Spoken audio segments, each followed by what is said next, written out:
Salut les thons. En fait non, Poiscaille ça rend quand même un peu mieux. Alors comme vous le savez, j'aime bien me promener sur Google Earth, un moyen plutôt facile pour voir des pays et des nouveaux lieux sans avoir tapé des heures d'avion. Même si l'avion c'est bien aussi, c'est pas le souci. Et on peut en voir des choses depuis le ciel. Est-ce que par exemple vous saviez qu'on pouvait voir Mickey? Bon, en même temps qui est situé à Disneyland Paris, donc rien de plus normal. Cela dit, on ne peut l'observer que depuis le ciel. Enfin, si on regarde un peu plus près, on dirait qu'on a sous les yeux une sorte de clown ignoble, avec la tronche de Mickey en guise de nez, et le bassin comme bouche infernale, prête à vous bouffer des ânes.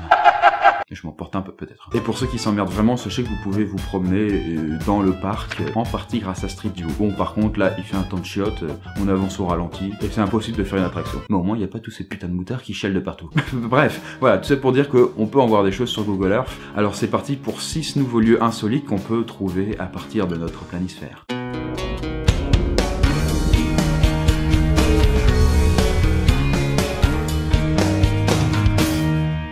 Si vous entrez ces coordonnées, prenez un petit aller simple pour l'Arabie Saoudite. Plus précisément, vous serez au nord de l'île de Al-Haï. Et là, vous tomberez sur d'étranges formes, semblables à des serrures, ou des hommes-troncs, selon votre santé mentale. Bon, je vais vous dire de quoi directement il s'agit, pour éviter que vous cherchiez 3 plombes. Il s'agit ni plus ni moins que de kites. Voilà, fin de l'histoire, on passe à la suite. Non, sans blague, je vous explique quand même. Les kites tirent leur nom du fait qu'ils ont été aperçus pour la première fois par des aviateurs qui leur trouvaient une forme de cerf-volant. Kite donc en anglais. Mais le plus intéressant là-dedans n'est pas l'origine de leur nom, mais plutôt leur utilité puisqu'il s'agissait de pièges. Oui, des pièges vieux de plusieurs millénaires. Et le système était simple, empiler des pierres pour constituer des murs, débouchant donc sur un enclos circulaire. Où là, du coup, les bestiaux étaient pris au piège. Bon, comme d'habitude, les scientifiques ne sont pas sûrs à 100% de l'hypothèse. Les kites auraient aussi très bien pu être des enclos pour dresser les animaux. Vous n'allez quand même pas penser qu'il s'agit de quelques petits trucs isolés dans le désert, car l'équipe de scientifiques étudiant ces kites, la Global Kite, on notera l'originalité du nom, en a dénombré pas moins de 5200, tous regroupés dans les régions du Caucase, d'Asie centrale, du Proche et du Moyen-Orient. Si vous voulez en savoir plus sur ces mystérieux kites, je vous ai mis dans les sources le rapport de Rémi Crassard, l'archéologue chargé de leurs études, et au passage, toutes les coordonnées qu'on va voir dans cette vidéo sont dans la description de vidéo, si vous voulez aller voir tout ça par vous-même. Et en parlant de ça, les images satellites comme celles présentes sur Google Earth sont de plus en plus utilisées par les archéologues, car elles permettent de localiser des emplacements de bâtiments vieux de plusieurs milliers d'années. Par exemple, prenez ces coordonnées et remontez le temps. Enfin, je veux dire, remontez littéralement le temps avec ce petit outil de Google Earth et qui vous permet donc d'accéder aux images d'archives et remonter alors en 2008, il y a presque 10 ans. Vous verrez alors apparaître dans ce champ les vestiges d'un bâtiment gallo-romain. Ave César. Avis aux satanistes et aux conspirationnistes pour ce prochain site, puisqu'il s'agit ni plus ni moins que d'un pentacle géant dans un cercle de pas moins de 400 mètres de diamètre. Mystérieux. Ce qui est encore plus étrange, c'est qu'il est situé au milieu de nulle part. Et qu'il était déjà visible depuis au moins 2011. Enfin, si, il est à 30 km à vol d'oiseau de la ville de... Alors attendez, Ordzhonikidze. Bon, je suis pas sûr de la prononciation, au beau milieu du Kazakhstan. Et lorsqu'on fait un zoom, on peut voir d'étranges cercles se dessiner dans les 5 branches.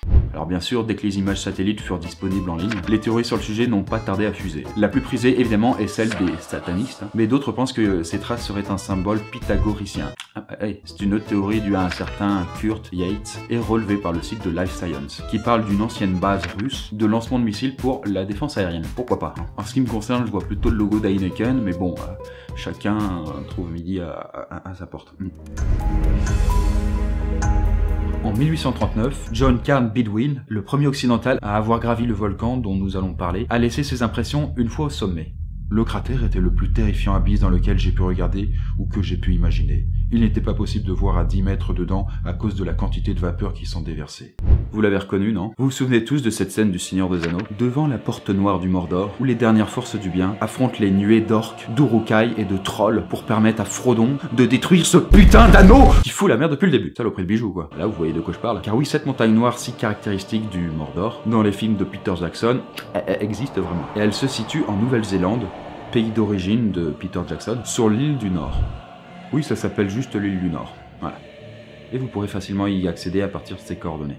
Son nom original en maori est Nga-Urue, ce qui signifie littéralement le sommet d'Urue. Il vient d'une vieille légende maori qui raconte l'histoire du chef légendaire Ngati Rui Raengi. Putain, oh, putain. C'est compliqué ça. Ah, il avait décidé d'explorer ces terres et de trouver un point en hauteur pour pouvoir mieux voir son pays. Bien sûr, il n'est pas parti seul, il y est allé avec son fidèle serviteur, Urué. Après un peu de marche, il repère la montagne et décide d'y monter, pour pouvoir avoir une vue dégagée. Seulement voilà, il faisait froid et puis l'ascension de 2291 mètres, bah c'est long, et plus rien ne pousse sur les flancs de la montagne, notamment dû au froid et l'altitude, donc impossible de cramer quoi que ce soit pour chauffer. Heureusement, Ngati machin eut une idée simple. Déclencher une éruption volcanique. Ah, quelle bonne idée quoi. Putain, fallait y penser. C'est vrai que ça chauffe ce genre de truc. Seulement c'est une chose pas évidente à faire. Hein. Il faut au moins le coup de pouce de la magie pour pouvoir y parvenir. Mais pas de problème puisque le chef était aussi sorcier à ses heures perdues. C'est vrai que ça aide d'avoir ça sur son CV. Hein. Il commença donc une invocation, mais pour être sûr qu'elle fonctionne, il décida de tuer Urué. Un petit sacrifice par-ci par-là, ça permet toujours d'assurer ses arrières. Hein. On le dit jamais assez. Et depuis, la montagne a pris donc le nom de l'infortuné serviteur. Une autre légende raconte que les éruptions du volcan sont le signe de guerre à venir. Et ces éruptions, putain, il y en a. On en a dénombré plus de 45 au XXe siècle. Et ce n'est pas tout puisque d'après le site Géonet, la zone entourant le volcan est sujette à des séismes fréquents. Peut-être que Sauron n'a pas dit son dernier mot. Ah, l'océan Pacifique, ses atolls de sable blanc, sur une eau d'azur, et ses essais nucléaires, putain. Et il n'y a pas que les États-Unis sur le coup, puisque la France, elle aussi, a mené ses propres essais en Polynésie de 1966 à 1996. Et devinez d'ailleurs quel président a mené la dernière phase d'essais nucléaires? Jacques Chirac. Jacques Chirac. Je disais, c'est loin, mais c'est beau. Et il cachait bien son jeu, ce bougre. Et ce sont pas moins de 46 essais aériens, donc largués depuis un avion, et 147 essais souterrains qui ont été faits. Ça fait une belle brochette de statistiques. Et les conséquences radioactives ont été telles qu'en 2010, une loi indemnisant les victimes des essais nucléaires a été promulguée. Mais allons plutôt jeter un œil du côté de l'atoll de Aneiwekak, ou d'Ainiwitok. Bon, choisissez selon vos goûts. Hein. Vous pourrez vous y rendre en tapant ses coordonnées. Et c'est un sympathique et paisible atoll au milieu du Pacifique. Parfait pour les vacances, enfin si vous êtes fan de radioactivité. Hein. Car c'est là que le 1er novembre 1952 a été testée la première bombe américaine à hydrogène. D'ailleurs, vous voyez ces deux étranges trous au nord? Eh bien, celui de gauche n'est ni plus ni moins que le cratère Davy Mike, la fameuse bombe H, donc de l'oncle Sam, avec un diamètre de 1,3 km. Je vous laisse imaginer la puissance de l'explosion. Et si vous entrez ces coordonnées, vous tomberez sur deux étranges cercles côte à côte. Alors, celui dans l'eau vaut mieux pas savoir ce que c'est, mais le second, à votre avis? Un dôme de béton couvrant une décharge de produits nucléaires, peut-être? C'est ce que vous aviez en tête? Vous êtes tombé juste, bravo. Il s'agit effectivement de béton coulé dans un dôme de 8 mètres d'épaisseur pour 115 mètres de diamètre. 73 000 mètres cubes de déchets radioactifs ont été enfouis par l'armée américaine en 1977. Cette fosse de béton est elle-même scellée par un bouchon de béton dense. Voilà, la boucle est bouclée. Mais rassurez-vous, en 1980, le gouvernement américain a décrété que les îles étaient de nouveau habitables. Excellent. Ce qui n'empêche pas, malgré tout, la population d'être suivie de près par des scientifiques.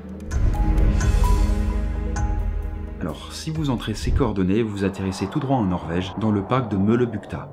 Mais que sont ces trois ombres que l'on distingue? Des arbres, des éoliennes du futur, des poteaux?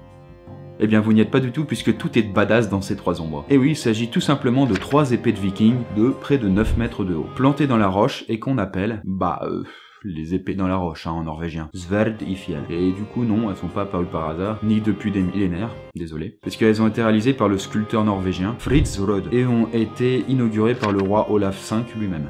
Bien qu'elles ne datent pas du temps des vikings, leur érection, oui, ce mot peut être utilisé à plein d'occasions différentes, bande de dégueulasses, commémore le 1111e anniversaire de la bataille navale de Hafrsfjord, qui eut lieu en 872. Et cette bataille est célèbre dans l'histoire des vikings, car le roi Harald Hårfagre, bon en français Harald à la belle chevelure, défie ses deux ennemis jurés, deux autres rois qui avaient décidé de lui chier dans les bottes.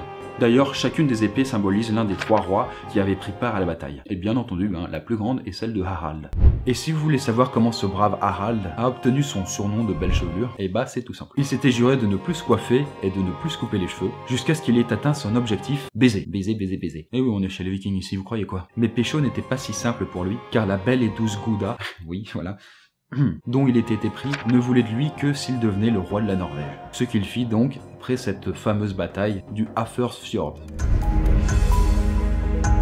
Et on va conclure cette vidéo avec une curiosité qui soulève bien des questions. En entrant ces coordonnées, vous vous trouverez du côté de l'Antarctique, et plus précisément dans la mer d'Amundsen. Vous verrez alors un étrange corps d'une quarantaine de mètres sortir des eaux glacées. Sous-marin nucléaire, navire furtif, vaisseau submersible nazi, monstre marin, sosie de François Hollande, ou tout simplement un rocher.